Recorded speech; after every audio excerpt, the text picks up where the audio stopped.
Assalamualaikum dan salam sejahtera. Saya Cikgu Nur Afika binti Yahya dari SMK Konvent Taiping. Pada hari ini saya akan berkongsi sedikit tentang salah satu topik dalam kimia tingkatan 4 iaitu 5.0 ikatan kimia.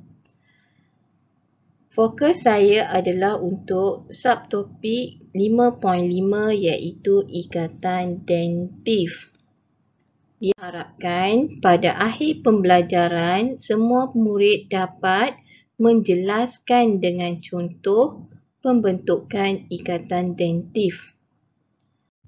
Ayuh kita berkenalan terlebih dahulu apa itu ikatan dentif dari segi istilah.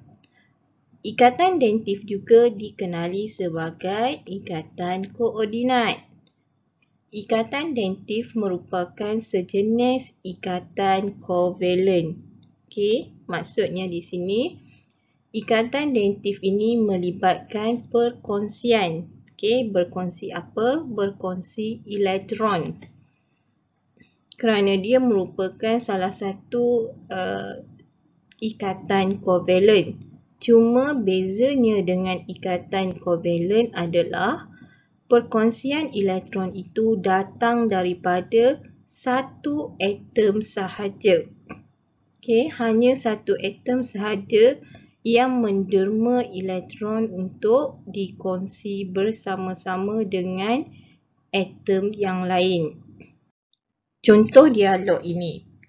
Kalau kita tengok di sini, kita ada ion hidrogen dan kita ada molekul amonia. Jadi, ion hidrogen memberitahu kepada molekul amonia, saya tidak mempunyai elektron. Kenapa ion hidrogen tidak mempunyai elektron? Kita tahu bahawa hidrogen mempunyai elektron arrangement dia adalah 1. Elektron arrangement dia adalah 1. Apabila atom hidrogen menjadi ion hidrogen, maksudnya di sini elektron yang 1 ini telah didermakan kepada atom yang lain. Oleh sebab itu, ion hidrogen tidak mempunyai elektron. Apa yang terjadi? Amonia ini dia memberitahu bahawa dia ada sepasang elektron untuk dikongsi bersama-sama. Jadi kita nampak di sini yang menderma elektron adalah daripada amonia. Jadi apa yang terjadi adalah akhirnya kedua-duanya mencapai susunan elektron yang stabil, di mana ion hidrogen mencapai susunan duplex, manakala amonia mencapai susunan oktet. Oktet ni biasanya 8 lah. 8 apa? 8 elektron valen, manakala duplex adalah 2 elektron valen. Untuk lebih lanjut, cikgu tunjukkan dalam bentuk gambar rajah di sini.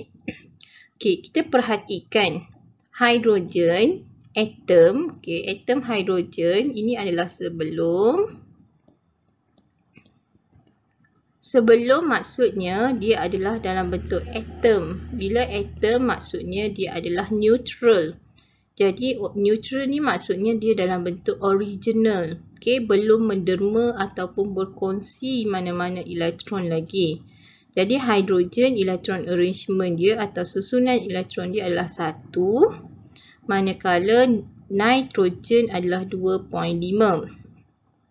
Dari sini kita dapati bahawa kedua-dua atom belum mencapai kestabilan. Mereka belum stabil. Kerana untuk mencapai kestabilan, dia mesti elektron arrangement dia sama ada 2 ataupun 8 biasanya. Jadi selepas ini maksudnya dalam kes ini apabila berlakunya perkongsian, maka kedua-dua atom ini dia dah stabil. Okey, dia dah stabil. Okey, perhatikan bahawa hidrogen daripada 1 dia jadi 2, manakala nitrogen daripada 5 untuk dia punya elektron valen menjadi 8. Jadi macam mana berlakunya proses ini? Kita lihat pada gambar rajah di sebelah kiri. Okey, di sini cikgu nak highlight kan. Kalau awak perhatikan, nitrogen dia ada 25. So kita tengok dia punya yang dot ni adalah milik nitrogen. Okey, nitrogen dia ada 25, maksudnya untuk mencapai kestabilan dia perlukan lagi 3 elektron. Okey, jadi hidrogen yang tanda cross ini dia hanya ada 1. Okey, jadi apa yang terjadi adalah hidrogen dengan nitrogen ni berkongsi elektron di mana hidrogen menderma 1 manakala nitrogen pun menderma 1. Jadi ikatan yang terbentuk antara kedua-dua pihak ini, yang tengah ini dinamakan sebagai ikatan kovalen. Kenapa ikatan kovalen? Okey. Alasannya adalah kerana kedua-dua belah pihak menderma elektron untuk dikongsi bersama-sama. Cuma dalam kes ini, nitrogen ada 1 sahaja, manakala hidrogen ada 3. Kerana untuk mencapai kestabilan, konsep dia semua atom mesti stabil pada akhirnya. Jadi hidrogen perlu memanggil kawan-kawan dia yang lain. Kalau ikutkan kat sini ada lagi 2 lah. Okey, untuk membantu nitrogen untuk mencapai kestabilannya. Okey, kalau perhatikan di sini nitrogen, nitrogen dia akan mencapai susunan oktet. Oktet maksudnya elektron yang dimiliki oleh nitrogen pada penghujungnya adalah 8. Okey, pada akhirnya adalah 8. Itu maksudnya oktet. Manakala bagi hidrogen, setiap atom hidrogen dia akan mencapai susunan duplet. Duplet itu maksudnya elektron valence dia adalah 2. Elektron valence dia adalah 2. Dan sekali lagi cikgu nak ingatkan bahawa ikatan yang terbentuk antara mereka ini dikenali sebagai ikatan kovalen. Kerana kedua-duanya menyumbang elektron untuk dikongsi bersama-sama dalam tujuan mencapai kestabilan. Cuma topik hari ini kita fokus kepada ikatan dentif. Jadi macam mana ikatan dentif ini berlaku? Perhatikan ada di sini satu iaitu ion hidrogen. Macam tadi, pengenalan tadi, ion hidrogen ini dia tidak memiliki sebarang elektron. Dia tidak ada elektron. Dia tidak mempunyai sebarang elektron di petalanya. Jadi, bagaimana molekul amonia ini membantu ion hidrogen untuk mencapai kestabilan? Kita perhatikan. Di sini, nitrogen dia mempunyai elektron yang dipanggil sebagai pasangan elektron bebas. Pasangan elektron bebas. Pasangan elektron bebas ini maksudnya adalah dia tidak terikat dengan ikatan kovalen. Maksudnya dia tidak terikat dengan mana-mana atom yang di luar. Kalau ini, maksudnya dia terikat kerana dia terikat dengan atom hidrogen. Jadi, elektron ini telah membentuk ikatan kovalen.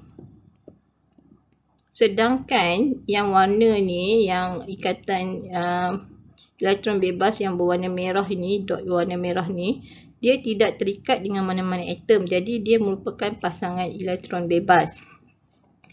Jadi, pasangan elektron bebas ini dia telah melakukan satu tindakan di mana dia telah menyumbang elektron dia untuk dikongsi bersama-sama dengan ion hidrogen.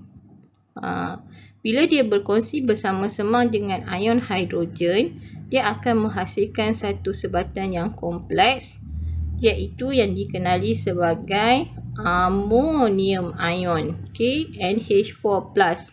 So amonium ion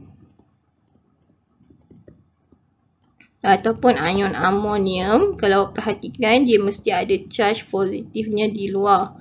Okay, di mana ikatan yang terbentuk di sini antara nitrogen dengan hidrogen yang datang sebagai ion hidrogen ini, ikatan ini adalah daripada pasangan elektron bebas daripada atom nitrogen. Okay, di sini kita nampak bahawa ikatan datif ini terbentuk kerana nitrogen telah menyumbang sepasang elektron bebas untuk dikongsi dengan ion hidrogen. Okey, so apa akibatnya ataupun apa kesudahannya? So di dalam ion amonia ini kita dapati bahawa atom nitrogen, okey, ni atom nitrogen, dia punya bahagian telah mencapai susunan oktet.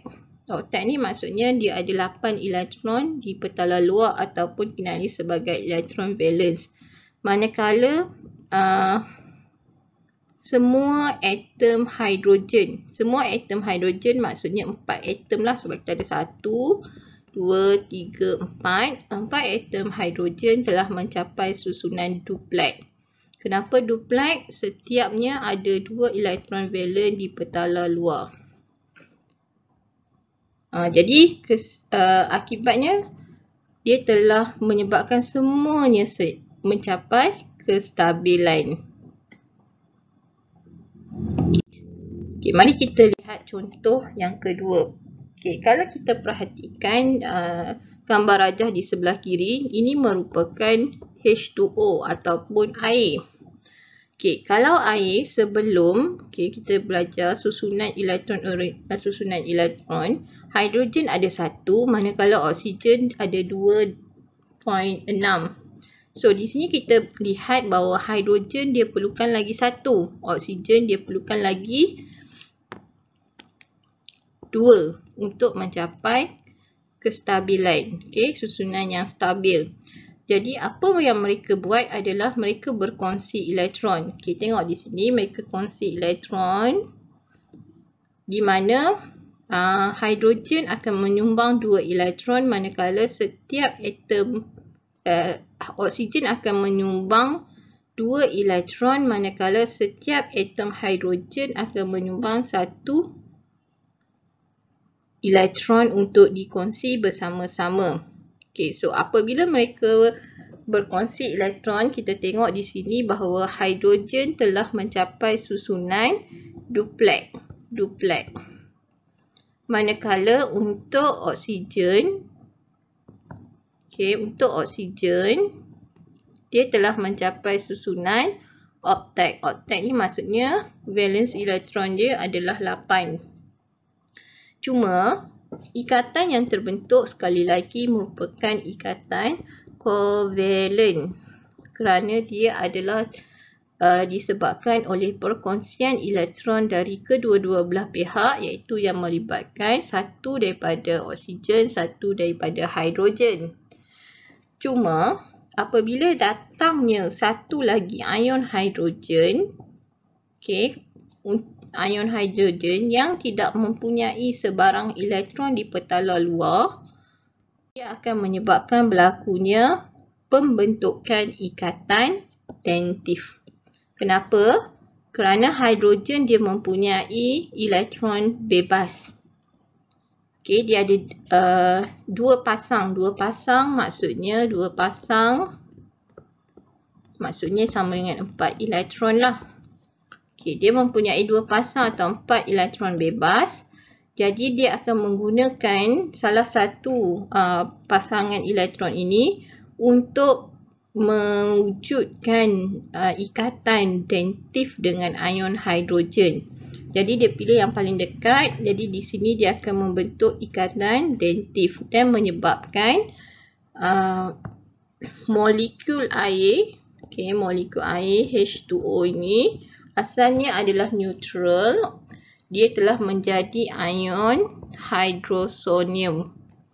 Okey, yang ini banyak diguna pakai dalam asid untuk tajuk asid base dengan garam.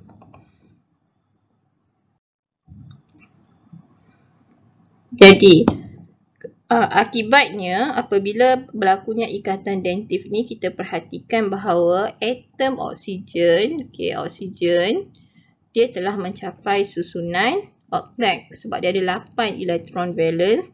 Manakala hidrogen, setiap hidrogen kalau kita perhatikan 1, 2, 3 telah mencapai susunan duplet yang stabil.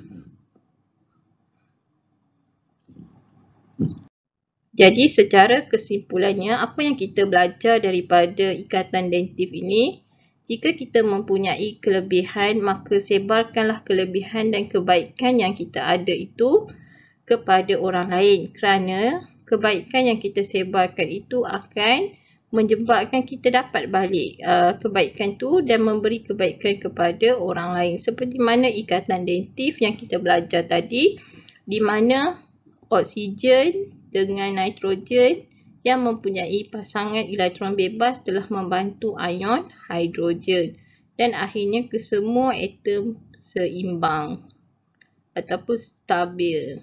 Sekian, terima kasih. Pagiku cerahku, matahari bersinar, ku gendong tas merahku di pundak. Selamat pagi semua, ku nanti